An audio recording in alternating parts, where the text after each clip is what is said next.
Olá, graça e paz.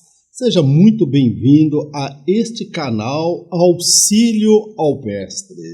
Eu sou o presbítero Mauro Lúcio e semanalmente estamos produzindo conteúdos com o objetivo de auxiliar aqueles que exercem o ministério do ensino da Palavra de Deus nas nossas igrejas.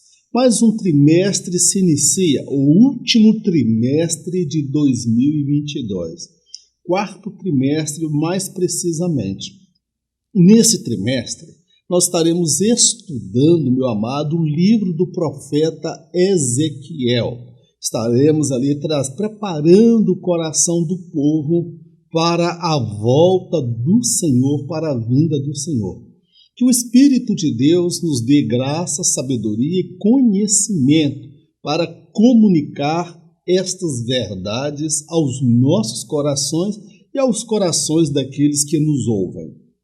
Hoje nós estaremos estudando a lição de número 1, Ezequiel, o atalaia de Deus. A leitura bíblica encontra-se no livro de Ezequiel, capítulo 3, os versos 16 ao 21 e o 27. Sucedeu que ao fim de 7 dias veio a palavra do Senhor a mim dizendo: Filho do homem, eu te dei por atalaia sobre a casa de Israel, e tu da minha boca ouvirás a palavra e os avisarás da minha parte.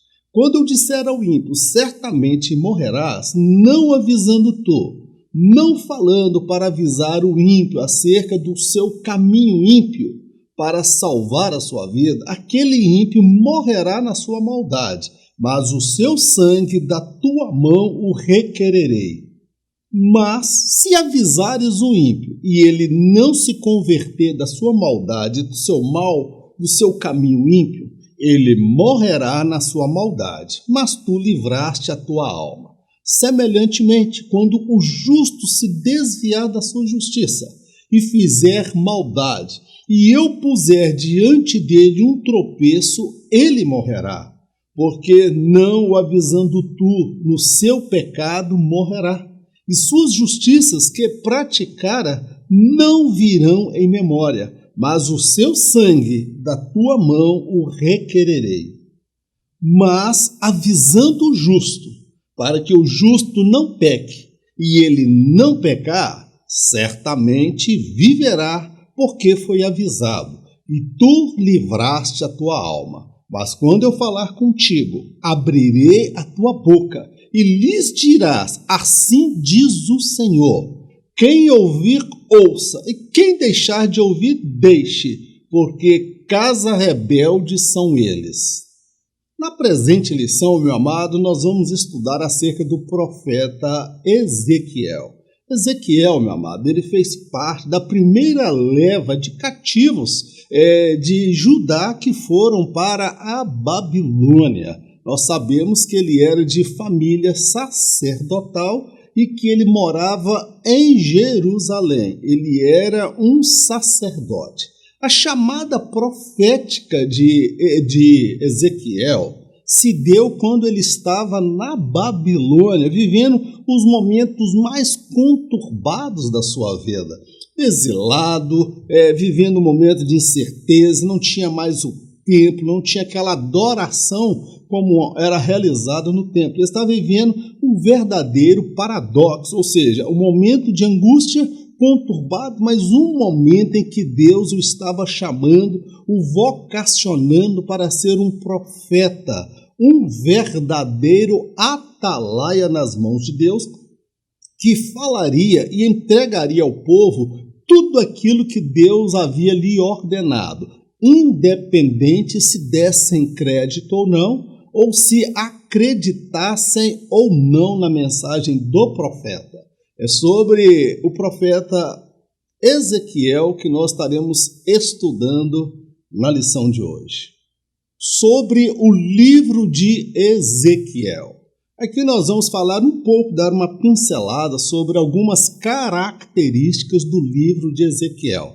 Ele está entre os profetas maiores, que é Isaías, Jeremias, Ezequiel e Daniel. está por conta da virtude, né, do tamanho da sua obra, a quantidade de escritos que ele deixou. Vamos analisar então algumas características do livro do profeta Ezequiel. Primeira parte. Estando no cativeiro, meu amado, Ezequiel ele se volta para questões relacionadas ao povo. De lá ele denunciou a idolatria na nação de Israel, a falácia dos falsos profetas e a loucura da monarquia. Suas mensagens eram de juízo e seus ouvintes eram de corações duros.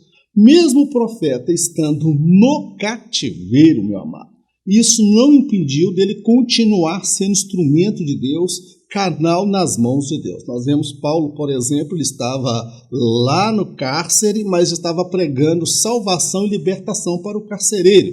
Estava pensando em tirar a própria vida. Mesmo de lá, Deus usou ele com a mensagem profética.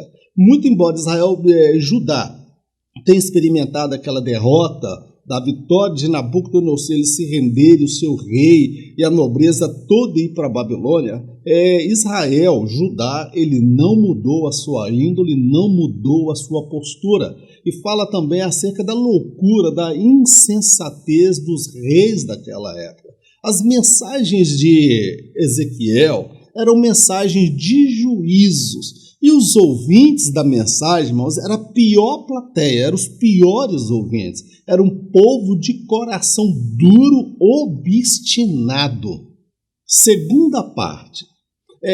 Parte do ministério do profeta Ezequiel, amado, revela o quê? A soberania de Deus em relação aos demais reinos do seu tempo. Porque a mensagem do profeta Ezequiel não foi dirigida somente para Israel, para Judá. Foi direcionada para o Egito, foi direcionada para os povos daquela região, demais reinos.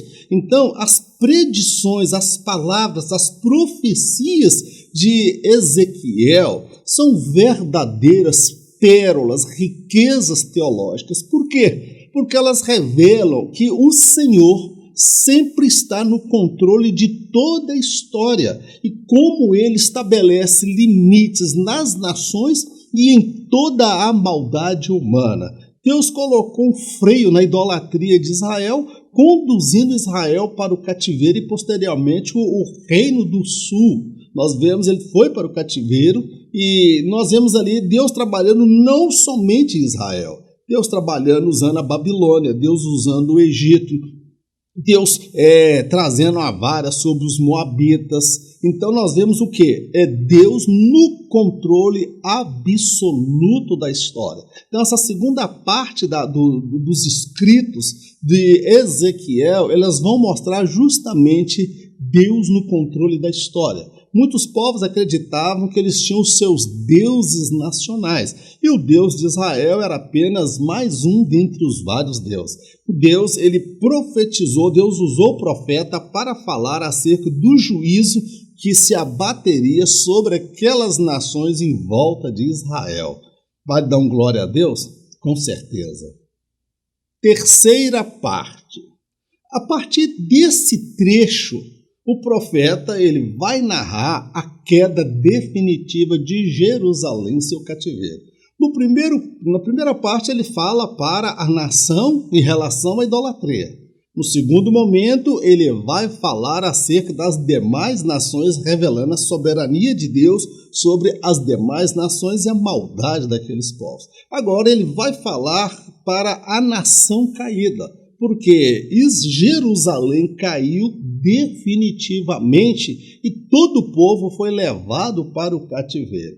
Agora, o que nós precisamos compreender nessa terceira parte do ministério do profeta Ezequiel, que muito apesar da ira do Senhor sobre a nação de Israel, Deus estava deixando claro que esta nação seria restaurada por ele em um momento vindouro. E nós estamos testemunhando aí o ressurgimento do Estado de Israel, Israel florescendo, e durante o milênio Israel vai viver todo o seu esplendor. porque Jesus vai reinar em Jerusalém e Jerusalém será o centro do governo mundial. Então, Ezequiel, ele consegue apresentar uma relação difícil de se explicar. A relação entre a justiça de Deus e o amor de Deus. Deus, ele é justo, mas ele é misericordioso. Ele ama o seu povo, mas de forma alguma inocenta o culpado. Sobre o profeta. Ao ler o livro de Ezequiel, você vai entender, compreender que não existem muitas referências acerca da vida pessoal do profeta. Na verdade, não há nenhuma referência do profeta Ezequiel em nenhum livro do Antigo Testamento. Então, nós vamos analisar aqui algumas características que nós podemos abordar acerca deste atalaia, este profeta de Deus. Identidade. Ezequiel, meu amado, ele consta entre os profetas maiores por conta da virtude da obra que ele produziu. São muitos capítulos, então nós vemos ali Isaías, Jeremias, Ezequiel e Daniel, tá bem? Ele está entre os profetas maiores e não há nenhuma menção dele em um e outro livro.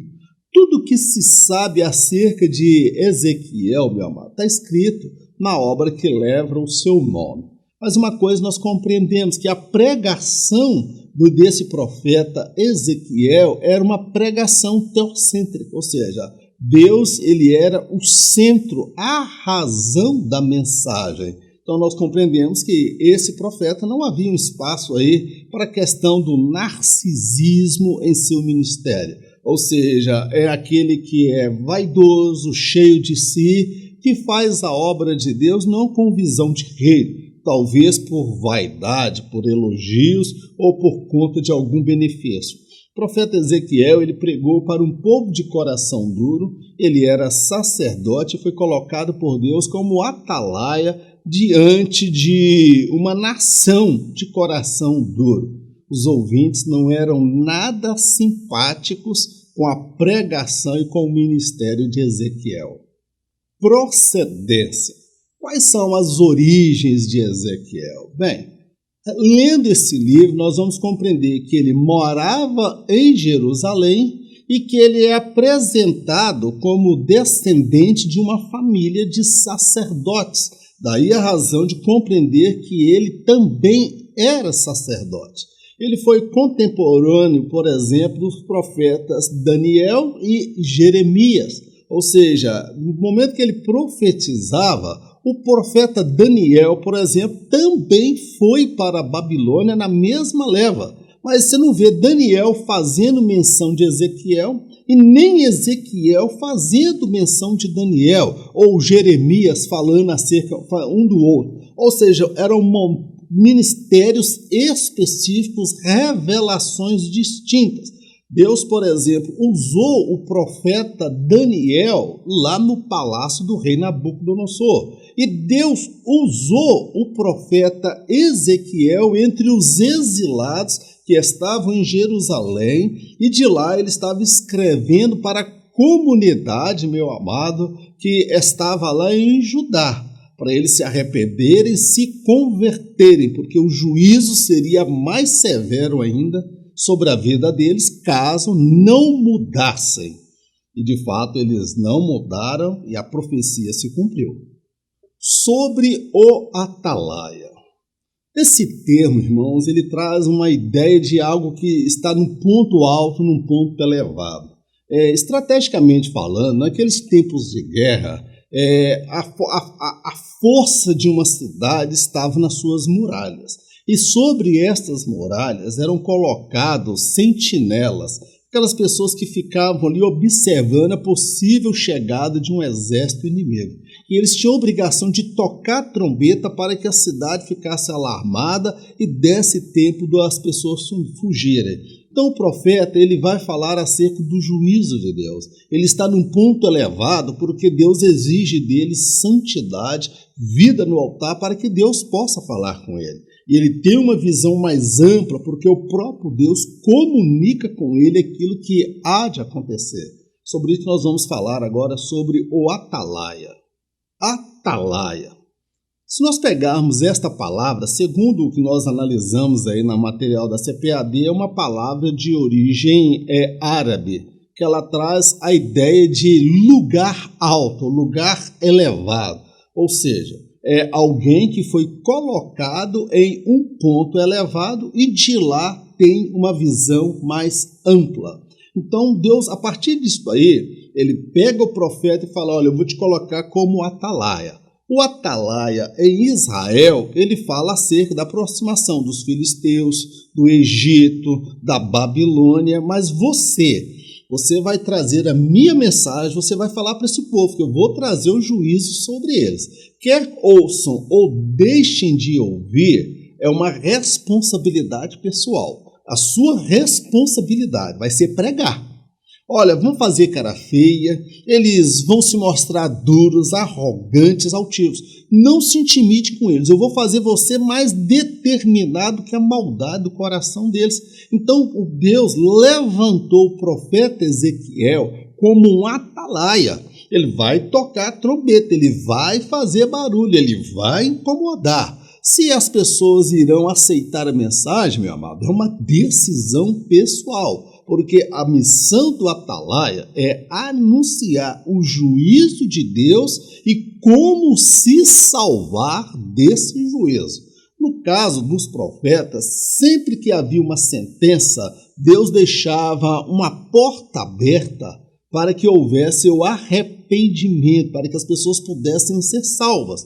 E nós observamos isso não só no Antigo, mas também no Novo Testamento, a importância do ministério do atalaia, aquele que fala do juízo de Deus e a porta aberta da salvação oferecida por ele. O fim dos 7 dias. O que significa isso? Nesse trecho específico que estive lendo ali, ele vai falar que ao fim de 7 dias o Senhor se apresentou para ele e o teria levantado como atalaia, tá bem? Na primeira visão que o Senhor se apresenta para ele lá no capítulo 1 e vai até o capítulo 3, ele vai discorrer acerca da sua experiência. Quando ele tinha 30 anos de idade, o Senhor se apresentou a ele, vocacionando, chamando para o ministério profético. 7 dias decorridos dessa primeira experiência, o Senhor dá a ele uma segunda visão. E nesta segunda visão, o Senhor deixa claro para ele qual seria a sua missão. Era pregar, era ser porta-voz, é ser um atalaia, é colocar a boca no trombone e declarar o pecado daquele povo. E diga-se de passagem, meu amado, você acha que o WhatsApp, Facebook, Instagram diminui as distâncias? Ezequiel estava na Babilônia, no cativeiro, mas a mensagem profética dele chegou até lá Jerusalém, chegou em Judá. Não obedeceram porque não quiseram, porque, meu amado, Deus levantou este homem para ser boca de Deus e atalaia. O juízo virá. Se vocês se humilharem, Deus pode mudar isso, mas se vocês não mudarem, a sentença já está decretada contra vocês. A expressão filho do homem. Nós vemos esta passagem aí, essa expressão, no decorrer de todo o livro de Ezequiel. Até o próprio Jesus, ele faz uso desse termo, o filho do homem. Então aqui, quando você vê lá a expressão filho do homem, o profeta estava deixando claro que o Senhor se refere a ele como um ser mortal descendente de Adão. Ele não é mais santo, ele não é mais espiritual, ele não é melhor do que os ouvintes. Ele também é um descendente de Adão. Meu irmão, quão maravilhoso fosse que todos compreendessem isso. O ser profeta, o ser instrumento nas mãos de Deus, não me legitima colocar-me como superior ou melhor que as demais pessoas. Outro sim que nós olhamos assim, apesar de Ezequiel ser porta-voz de Deus, profeta de Deus, atalaia, ele deveria se ver como pecador, porque não haveria no ministério dele espaço para estrelismo, vaidade e ostentação. Quando Jesus ele se apresenta como o Filho do Homem, ele está se diz respeito à sua natureza humana, tá certo, querido? A sua natureza humana, porque ele, enquanto homem, ele estava sujeito a todas as fraquezas e as limitações do corpo humano e até mesmo a morte, tá certo, querido? Então, quando você vê lá o Filho do Homem, Deus está dizendo o pecador, o ser mortal, descendente de Adão, ou seja, Deus dizendo, eu sou santo, mas ainda assim eu vou te usar. Você é imperfeito, mas a perfeição habita em mim. Glórias a Deus por isso. Amém, querido? Não tem lugar para vaidade, não tem lugar para estrelismo e nem ostentação na obra de Deus. O atalaia sobre a casa de Israel. A chamada de Ezequiel, meu irmão, em muito se assemelha à de Noé. Ambos teriam que lidar com pessoas de corações duros. Noé pregava para um povo de coração rebelde e ninguém se converteu pela pregação de Noé. Imagina Deus te chamar e vai dizer, olha, você vai pregar para um povo rebelde, um povo de casa rebelde, um povo de coração duro. Pode ser que te ouçam, pode ser que resistam, mas você não se deixe levar pelos aplausos ou pela murmuração. Por isso que aquele que foi vocacionado por Deus, ele não pode ter como referencial do sucesso do seu ministério o aplauso ou a rejeição das pessoas, tá bem? É desanimador a gente pregar para pessoas que se mostram indiferentes. Noé enfrentou isso e Ezequiel também teria que enfrentar isso. Por mais sincero que Ezequiel fosse como um homem de Deus, o povo não lhe deu ouvidos. Antes, meu amado, eles se voltaram para os falsos profetas. Vejam só, o profeta de Deus pregava o juízo e o arrependimento, abandono do pecado. E viu os falsos profetas, diziam, templo do Senhor, templo do Senhor, templo do Senhor é isto, olha, Deus vai trazer a prosperidade, nós vamos nos livrar porque aqui é lugar do Senhor. Abraão sozinho possuiu essa terra e nós somos muitos, nós somos milhares, nós dominaremos esta terra. Os falsos profetas, eles pregavam mentiras que os ouvintes apreciavam, degustavam, enquanto o profeta Ezequiel, meu amado, trazia uma palavra que não tinha popularidade, não dava audiência, não dava curtição e nem visibilidade. Só que a mensagem de Ezequiel era verdadeira e a mensagem dos outros profetas eram mentiras. Então nós vemos que desde aquela ocasião as pessoas preferem ouvir mentiras agradáveis do que a verdade nua e crua. Sobre a responsabilidade. A palavra de Deus direcionada ao profeta, meu amado, dizia o seguinte, o atalaia ele tem que pregar. E ele tem responsabilidade para com o ouvinte.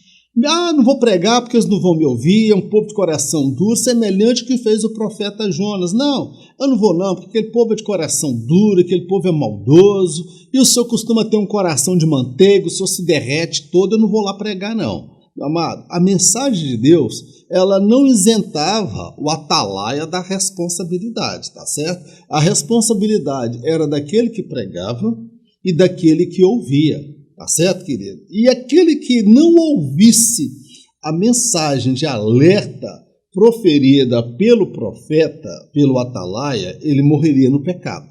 Mas o sangue daquele pecador seria cobrado do atalaia. Então nós vamos analisar isso sobre o papel da igreja, o nosso papel enquanto cristãos, enquanto aquelas pessoas que foram habilitadas por Deus para pregar o evangelho da salvação. A responsabilidade do cristão. O cristão, ele tem o dever de, primeiro, viver o evangelho na sua essência. E só depois ele vai estar apto para pregar o evangelho. Veja só, as pessoas pregarem aquilo que não vivem vai gerar o quê? Escândalo, rejeição para com a mensagem, banalização da salvação, da graça, da misericórdia de Deus. Por causa de quê? Às vezes por causa de uma meia dúzia que estraga a raça, meu amado. Então o cristão, primeiro, ele deve viver, ele deve experimentar. Quando ele falar, ele vai falar com paixão, ele vai falar com experiência, com conhecimento de causa. E eu analiso aqui que Deus ordenou o profeta, na visão que ele teve do rolo, primeiro que ele comesse o rolo. E quando ele comeu, isso fala da palavra. A palavra nós devemos experimentar, nós devemos provar. E só depois Deus mandou o profeta pregar, meu querido. Então, mesmo Deus que fala ide, ele fala vinde, permanecer e ir. São 3 etapas. Vinde, venha como está, pecador. Fique, seja transformado, se enche do poder de Deus. E depois, experimentado esta palavra, comeu a palavra, se alimentou da palavra, vai falar quão grandes coisas o Senhor fez por ti e como ele teve misericórdia de ti. Foi justamente o que Jesus falou para aquele gadareno. Senhor, deixa eu ir contigo. Ele disse, não, fica com os teus, vai pregar nessa Decápolis. São 10 lugares para você pregar, você vai ser o meu representante, você vai ser o meu pregador. Fala quão grandes coisas o Senhor fez por ti e como ele teve misericórdia de ti. Amém, querido? Jesus libertou aquele homem e fez dele canal, instrumento. Então, primeiro ele experimentou libertação e depois ele foi pregar libertação. Responsabilidade do ímpio. Quando o crente prega o evangelho e o ímpio o rejeita, a pregação não foi em vão. Eu posso sair para pregar na praça, pregar na rua, pregar na internet. Ou seja, o profeta diz, Senhor, quem deu crédito à nossa pregação? E a quem foi anunciado o braço forte do Senhor? Verdade é que quando nós pregamos o evangelho, nós queremos ver resultado, não é verdade? Então, meu amado crente, ele não deve se preocupar, porque se ele pregou com sinceridade, e ele pregou com temor, e se desincumbiu da responsabilidade, meu amado, ele receberá de Deus o seu galardão. E quanto ao ímpio, se ele não se arrependeu, ou se ele não se arrepender posteriormente, ele receberá a sentença que lhe cabe. Porque, meu amado, não há salvação que não seja dentro dos termos do Evangelho. Deus não vai estabelecer uma outra forma de salvação para ninguém. A fé vem pelo ouvir, e o ouvir a palavra de Deus. Então, o crente ele tem a responsabilidade, mas o descrente, o ímpio, ele também tem a sua responsabilidade. E precisamos destacar que nem todo mundo que é descrente é ímpio. O descrente é aquele que não professa a fé no Senhor Jesus como nós professamos. Todavia, ele pode ser uma pessoa de bem, uma pessoa respeitável na sociedade. O ímpio é aquele que maquina o mal, é aquele que tem um coração maligno, cheio de trevas, está envolvido com coisas terríveis, ele só pensa em dar prejuízo, ele é um psicopata, um predador social, tá bem, meu amado? Então, vale lembrar aqui que tanto o que se salva como o que se perde tiveram o mesmo princípio de igualdade. E o testemunho, nós seremos, no dia de amanhã, testemunhas de acusação para com o descrente, para com o mundo. Porque a igreja pregou, foi perseguida e as pessoas rejeitaram o evangelho da salvação. Então, vamos pregar a tempo e fora de tempo. A extensão da nossa responsabilidade. A advertência, meu amado, quanto ao juízo de Deus, ela se aplica tanto ao descrente como ao crente, tá bom? Alguns pegam aquela passagem, eis que bato a porta, e se alguém me ouvir e abrir a porta, então entrarei, cearei com ele e ele comigo. Às vezes ele compreende que Deus está falando com o descrente. Esse texto, ele se aplica sim ao descrente, mas esse texto, meu amado, se aplica também ao crente. Tem muito crente desviado teologicamente, tem crente desviado dentro da casa de Deus, irmãos. Olha aquela situação de Ananias e Safira. Eles estavam dentro da igreja, onde havia a presença impactante do Espírito Santo, mas o coração deles estava vazio, o coração deles estava cheio de Satanás, cheio da ação demoníaca. E o que dizer da pregação de Paulo, do rapaz que estava sentado na janela e não estava prestando atenção na mensagem e caiu, bateu morto lá embaixo.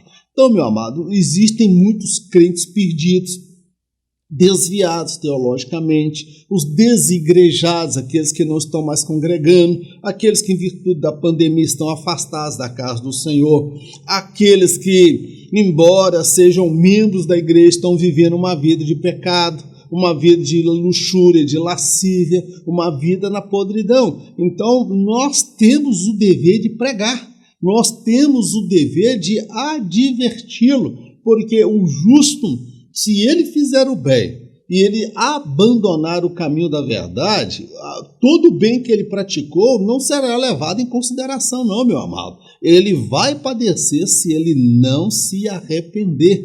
Caso ele não se arrepende e continue na vida de pecado, meu amado, ele será julgado e sentenciado realmente como um descrente qualquer. Então, meu amado, a Bíblia é uma balança justa. O descrente pode ser salvo, ele pode se arrepender, mas o crente ele pode se desviar. Então, cuidado, ninguém pensa que uma vez salvo, sempre salvo. Por quê? Com o tempo as pessoas podem mudar de opinião, podem abrir mão daquilo que é santo e se apegar ao profano. Então nós precisamos entender que nós precisamos pregar, tanto para os crentes como para os descrentes, porque a oportunidade é dada para aquele que se salva e a oportunidade é ofertada para aquele que se perde. A escolha de cada um irá repercutir por toda a eternidade. Amém, queridos? Glórias a Deus. Irmão, o tempo é muito pequeno, a lição muito grande, muito extensa, é tanta coisa para falar em tão pouco tempo. Que o Espírito de Deus complete aquilo que não nos foi possível em virtude das nossas limitações. Vamos orar ao nosso Deus? Senhor, nós queremos te agradecer por mais esse trimestre, pelo estudo da tua palavra. A ti toda a honra, toda a glória, todo louvor e toda adoração. Ensina-nos, ó Pai, a sermos atalaias do Senhor no meio desta geração. Ensina-nos a ser atalaia diante do mundo.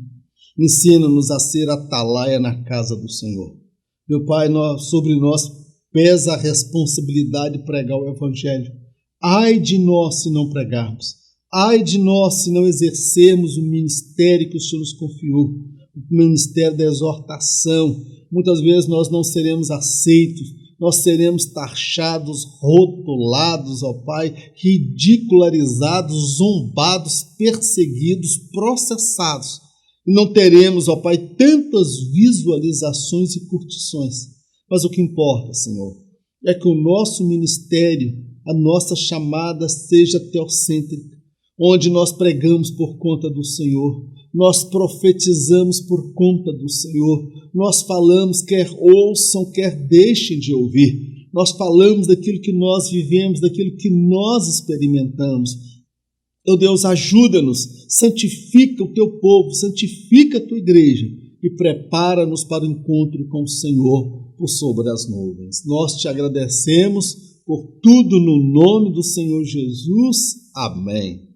Que o grande amor de Deus, a graça do nosso Senhor e Salvador Jesus Cristo, as doces consolações do Espírito Santo de Deus, seja com todo o povo de Deus, não somente hoje, mas para todo sempre. Em nome de Jesus, amém. Glórias a Deus. Meu irmão, fique na paz, Deus te abençoe, e se não houver arrebatamento, nós nos encontraremos para a próxima lição. Mas em caso de arrebatamento, eu não estarei aqui para ministrar a próxima lição. Eu encontro com você por sobre as nuvens. Fique na paz, Deus te abençoe, em o nome de Jesus.